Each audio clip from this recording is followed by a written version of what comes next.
మౌనం మనకి సమాధానం ఇవ్వలేదు, కానీ ఆలోచించడానికి సమయం ఇస్తుంది. Welcome back. నాకంటే పెద్దవారందరికీ నమస్తే, నాకంటే చిన్నవారందరికీ హాయ్. ఇక్కడ మమ్మీ ఏం చేస్తున్నారంటే వంకాయ టమాటా చట్నీ చేస్తున్నారు. ఇవి అమ్మమ్మ పంపించారు. ఇవి మా అమ్మమ్మ గారింట్లో పండిన వంకాయలు ఇంకా టమాటాలు, అందుకనే పచ్చడి చాలా టేస్టీగా ఉంది. మమ్మీ రోటి చట్నీలు చాలా బాగా చేస్తుంది. మమ్మీ చేసే రోటి చట్నీలు అంటే అమ్మమ్మ వాళ్ళకు కూడా చాలా ఇష్టం. అంతే, ఇలా న్యాచురల్గానే చేసుకొని తింటాము. పెద్ద హడావిడి ఏమి ఉండదు మా ఇంట్లో.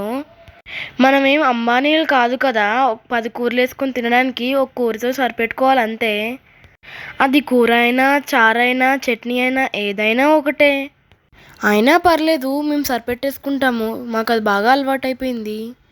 మమ్మీ చట్నీ కూడా ఇంత ఎక్కువ ఎందుకు చేసిందంటే మమ్మీ తమ్ముడు ఇంటికి వెళ్తున్నారు కాబట్టి. దీంతో పాటుగా కాకరకాయ ఫ్రై కూడా చేసింది డాడీకి. దీంతో పాటు ఇడ్లీ పిండి కూడా రుబ్బి పెట్టి వెళ్ళింది. అందుకే ఈ చట్నీ చేయడానికల్లా మెయిన్ రీజన్. ఈ చట్నీ ఇడ్లీలోకైనా వేసుకోవచ్చు కదా, 2-3 డేస్ అయినా ఉంటుంది కదా, అందుకే చేసింది. ఇంకా నేను కూడా స్కూల్కి రైస్లో ఇదే తీసుకువెళ్ళేవాడిని. ఈ చట్నీ కానీ కూర కానీ ఇడ్లీ బ్యాటర్ ఇంకా అయిపోయిన తర్వాత టిఫిన్కేమో చపాతీ చేసుకునే వాళ్ళం మార్నింగ్ నైట్. మధ్యాహ్నం లంచ్లోకి అయితే ముద్దపప్పు చేసుకునే వాళ్ళం. అంతే, బయట ఏం తెచ్చుకునే వాళ్ళం కాదు. మమ్మీ లేనప్పుడు మాత్రం బయట ఫుడ్ ఎప్పుడు తినం మేము. అలాంటిది ఉన్నప్పుడు ఎలా తింటాం? మేము బయట ఫుడ్ పెద్దగా వాడం అసలు.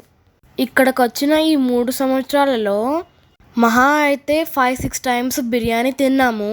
అది కూడా తెచ్చుకునే కావచ్చు, వెళ్ళి తిన్నదే కావచ్చు. అంతే, మమ్మీ అసలు బయట ఫుడ్ ఏమీ తినివ్వదు. ఈవెన్ పానీపూరికి కూడా చాలా రిస్ట్రిక్షన్ పెడుతుంది. ఇంకా మా స్కూల్లో సైన్స్ ఫేర్ కండక్ట్ చేశారు.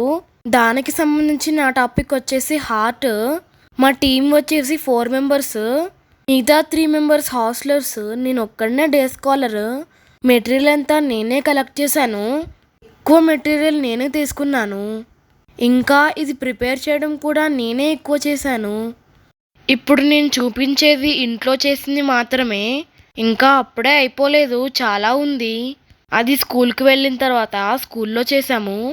100కి 90% నేను కంప్లీట్ చేశాను. ఇంకా 10% మా ఫ్రెండ్స్ కంప్లీట్ చేశారు. అది కూడా వాళ్ళు ఓన్లీ పెయింట్ వేశారు అంతే. ఇంకా సైన్స్ ఫేర్ రోజున మొత్తం ఎక్స్ప్లెయిన్ నేనే చేశాను దాని గురించి.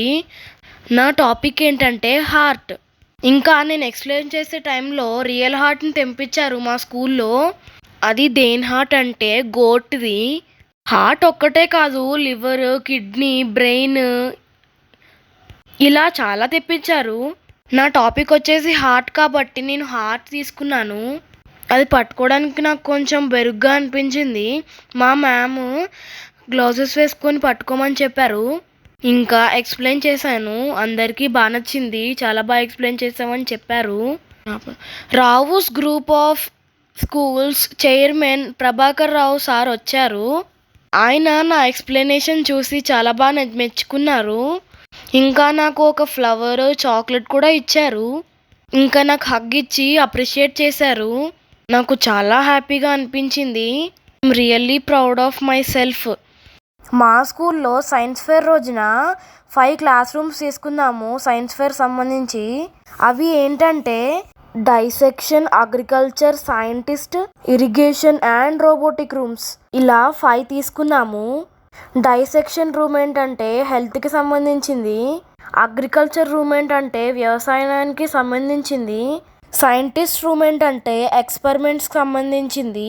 ఇరిగేషన్ ఏంటంటే అగ్రికల్చర్కి సంబంధించింది అది కూడా. ఇంకా రోబోటిక్స్ ఏంటంటే రోబోటిక్స్ గురించి సంబంధించింది.